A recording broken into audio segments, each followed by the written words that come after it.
Hello there and welcome to another Oldschool Runescape video. Today I'm going to be talking about the basics that you need to know when coming and playing RuneScape. This is for the new mobile users. I'm going to go through every single skill in the game. I'm going to explain them in depth and I'm going to help you guys along the way. So without further ado, let's get into the video.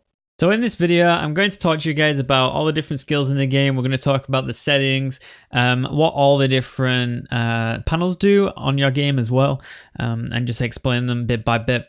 And also when we go into each of the different skills, I'm going to talk about the benefits of doing each of the skills, how to do each of the skills effectively, and where you can potentially do different activities and skills, and overall how much money you could potentially make doing each of the skills. If you guys like these sort of content videos, please make sure you do leave a like rating on the video, subscribe to the channel to see more tutorials on RuneScape and other funny things, and leave some feedback down below. Okay, so first things first, let's talk about our UI and everything. So generally, you have this backpack. Everyone knows what this backpack is. It holds your items. It shows you what you have in your inventory. You have the maximum of 28 slots. This can never be upgraded, nor free to play or pay to play. You can never have more slots than 28.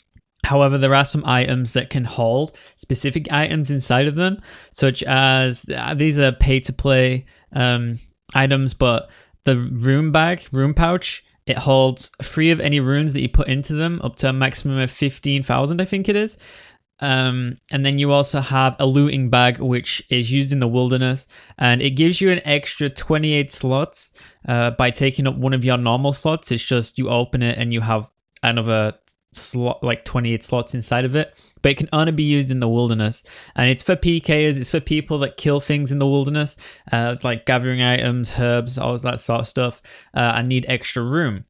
So they're the two. You don't get either of those in free to play, sadly. You don't really need either of them either in free to play. You're never going to have like a full inventory at all unless you're like fishing or something.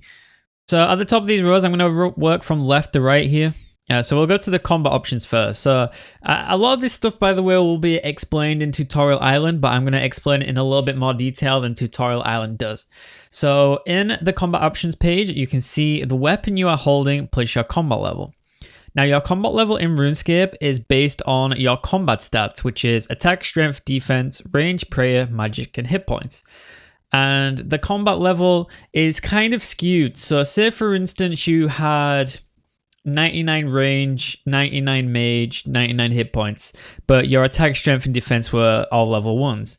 It would take like 10-15 levels each of just leveling up these skills in order to gain a combat level. So depending on what your majority of levels are in, will affect how many combat levels you gain from leveling up.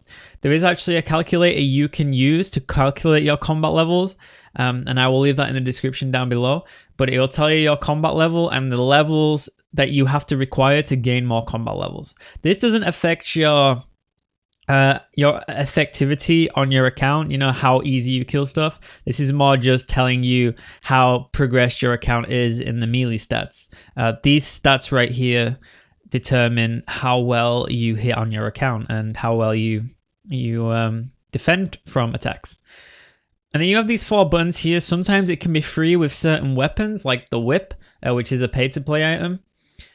So these 4 buttons, so the first one is always accurate, and this is going to give you attack experience. Depending on the weapon as well, like I'm using a scimitar, it says slash, and it has like a different logo, different icon. So different, I guess, creatures, animals, people in the game, they all have different weaknesses. This is easily explained on a pay-to-play world. There is a spell that actually tells you what certain characters, certain items, certain, I guess, animals. I don't know why. I'm trying to think of the group word for all these. I guess just NPCs, I guess. So the NPCs, what they are weak to. So some are weak to slash, some will be weak to stab, some will be weak to crush. It isn't really too much of a difference. This is one part of the game which has really been looked over in terms of features. A lot of people just use scimitars because they are the best weapon, because a lot of things are weak to slash. And it will just, even if something is weak to something else, it doesn't mean you're not going to hit it if you're not using the right if you're not stabbing it, or if you're not crushing it, or you know, mauling it to death. Like you're still going to deal damage. It only depends on the combat type. So you have attack. This is not generally the first one. If you hover over it, it'll say attack XP. On mobile, I think if you hold your finger over it, it will tell you. So this is attack XP. The second one is strength XP. The third one will be shared XP, so you'll get XP over all three of the skills. And then you've got defense. So like I said, again, the weapons will change the icons here depending on what it will do. If you do like a staff, it will give you a different icon as well. It'll be like a crush. And so this is like, that's slash. That's also slash, but that's aggressive slash. And you got stab. But yeah. So changing these here will allow you to gain XP in these skills here. You'll always gain hit point XP no matter what you use, and it will always be exactly the same hit point. So using attack, strength, and defense, that's what it's going to do. If you do shared, it will give you the same amount of experience over all three of the skills, but the skills will take longer to level up. And then you have auto retaliate down here, which basically means if you're getting attacked, if you have it on, your player will attack back. Okay, so I'm going to leave the skill tab for now because I'm going to go over in depth into all the skills in the future. But basically, it just holds all your skills, all your stats in the game, and also tells you your total level. So this is the quest tab. Free-to-play players will only be looking at this first part here. Members will be looking to all these down here. If you click on one of these, it will tell you your quest log and everything that you've done in the quest, and will also tell you the reward for completing a quest after you've completed it. Let's go to one I've not completed. So if you click on one that you haven't started, it will tell you all the requirements you need for a quest. So you must have completed these quests beforehand before doing this quest. And you need a certain amount of skills. But it won't tell you the items you need. If you need to look for the items that you need for a quest, you're going to have to look up a guide online and use a guide while you're playing. These will tell you the bare minimum things that you need to do the quest to even start the quest, but won't tell you what you need during the quest. So that's that. You also have achievement diaries, which are pay to play. These give you extra benefits if you complete them. As you can see, if I click it, it's just like another quest log. Once again, it tells you all the stuff you need to do. Ignore these. This is just the client that I'm using on my PC telling me what exactly I need for that. But you'll get these lines. If you're paid to play, you'll be able to complete these. They require quests, skill levels, and everything. As you can see, it says members only. All these are members only. Minigames, you can use these as teleports. I think you can go to Castle Wars, if I can click it. You can teleport to Castle Wars as a free-to-play, sorry. I don't think you can teleport to anything else, though. Clan Wars was recently made free-to-play, I think because of mobile, but everything else is pay-to-play. But if you ever get pay-to-play, you can use this to teleport around the world. Say if I wanted to teleport to Burthorpe, I could teleport to the Burthorpe Games Room and use that as a teleport. This refreshes every 15 minutes. Unlike your home teleport, which does it every 30 minutes. So you can use this. But like I said, I think Castle Wars is only available for free-to-play. There's nothing else in here. There's no point looking at Karen Favor. This is another pay-to-play thing. There is an island called Karen or Zaya. You have to go around and you have to do stuff for people in like the different areas and you'll gain favor. But that's pay-to-play as well, so yeah. Next tab, equipment. So this will show you everything you are wearing here. You have all these slots here. You have ammunition and you have a ring slot as well as boots, gloves, plate legs, plate body, kite shield, your weapon, strength amulet, and a cape. Now, if you're wearing a two-hander, it won't really look like this. Instead, you'll just have one weapon here and nothing in your defensive slot if you're wearing a two-hander, but we ain't got a two-hander anyway. So you got the 4 buttons down here. So first of all, let's click the equipment stats. So this tells you the stats that you are wearing. It tells you your defense bonus on here.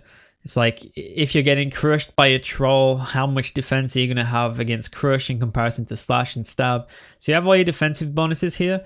You also have your attack bonuses, other bonuses, which is like your extra strength that you have. and magic damage, prayer bonuses. And then a pay to play thing is you can have like items which help you deal damage to undead things or slayer targets. And that's labeled down here. It also tells you your weight as well. So I weigh 29 kilograms, meaning that I think kilograms is, you have a base of a minute runtime. So each one of these is like a second, or maybe it's 2 minutes. I'm not too sure. But every kilogram will remove a second of runtime, generally how it works. So you want to stay as light as possible. So let's talk about these a little bit in depth. So your attack bonuses. So this is going to tell you how well you're going to deal damage, or your accuracy, I should say, in terms of hitting things. So if I tried to stab something, so for instance, if I go back to here and I use my lunge, if I tried to stab something, I would have less chance of hitting the target with stab in comparison to slash. This is only based on my weapon though. It's only being based off of this. So it's not going to tell you, if you're using a slash weapon, for example, it's not going to say, hey, slash is your worst. It won't do that. It's just telling you how well you're going to hit. You notice that magic and range is -21. So armors, if you're using full plate body armor, it will remove the ability to hit people with range and mage. You never want to range in full armor. You'll never hit a cast. Range you will hit, but it will be very inaccurate. So you have to use like the corresponding items in order to, I guess, get really good accuracy. So I use range armor like Dragon Hide in order to up your range bonus, and use mage robes in order to up your magic bonus. You can mage and melee in D-Hide. It is actually recommended that if you ever go into the wilderness, you run around in Dragon Hide, because Dragon Hide is the best all-around armor to use. Robes are okay as well. They don't really give you a debuff. They give you a little bit of a debuff to your attack and range, but not as much as your armor does to range and magic. So if you ever decide that you need to tri-bridge, you need to use magic, range, and melee at the same time, just make sure you use Dragon Hide. That's the best. The defensive bonus is, like I said, so if you're wearing full plate body, almost every single time, you're going to get hit by magic. Armor is actually pretty decent against protecting against rage attacks, as you can see right here, as well as defending against normal people. But really bad for magic. Once again, it's why D-Hide is really good in the wilderness. D-Hide is very good against range, magic, and a little bit of melee as well. The next, you got other bonuses. Let's look at melee strength. So your melee strength will tell you how well your armor is going to, I guess, give you an extra little bit of damage when you're hitting stuff. So it looks like this. Range strength will be the same thing as well. If you have a range item on, you'll be able to hit a little bit better with range damage as well. Same as magic damage. That goes by a percentage though, which is a little bit weird. And then you got a prayer bonus. And when you've got a prayer bonus, when you turn your prayers on, they will last for longer when you have a higher prayer bonus. So there's that. So then you also have target specific. You have stuff like amulet of, or the salve amulet, sorry. And what it does is it makes you be able to hit better on undead. So this percentage would go up. And then you got a Slayer Helm, which will then be able to bump up the percentage even more against Slayer creatures. So there's that.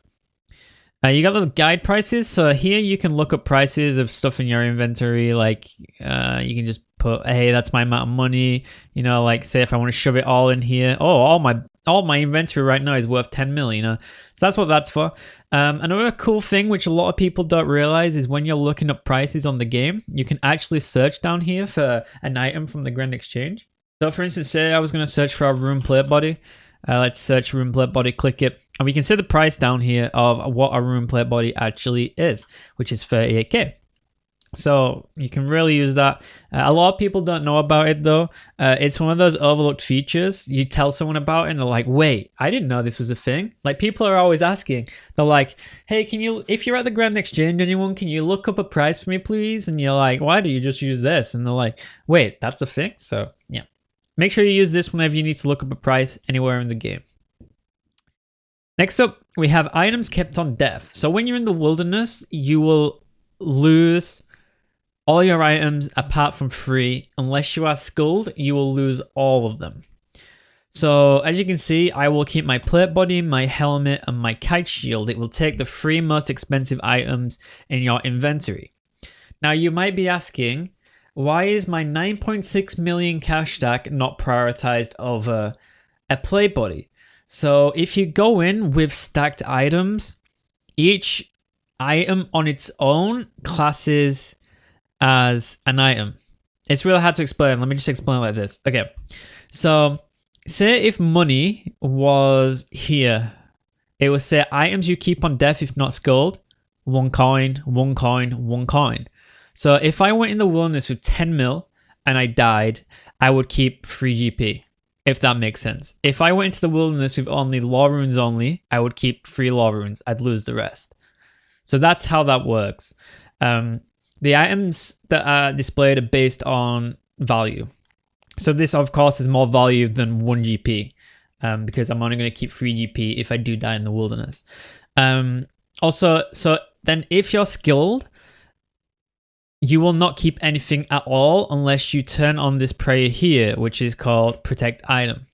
And this will help you protect either an extra item, like so, while it's on. So I'll keep 4, or if I'm skilled, say I've been doing PKing, I will keep 1 item rather than 0. So that's what that prayer does there. That's very, very beneficial. One thing to note is if you're just out in the game and you die, your items will stay on the ground for 1 hour and 1 hour only. You've got a lot of time. So this change was implemented about a year ago. So the servers were getting really badly hammered by DDoSers and all that sort of stuff. So they added it in. So when you die, your stuff isn't going to despawn instantly if the servers go down or whatever. So you can go back, get all your stuff, and you keep everything. And they soon will be implementing a grave system into the game. So depending on how much your items are worth when you have died, you will get all your items back if you pay like a percentage of it. So it's pretty cool, and that'll be coming soon. But you can see the value down here of the items lost on death, which is 10.1 million GP.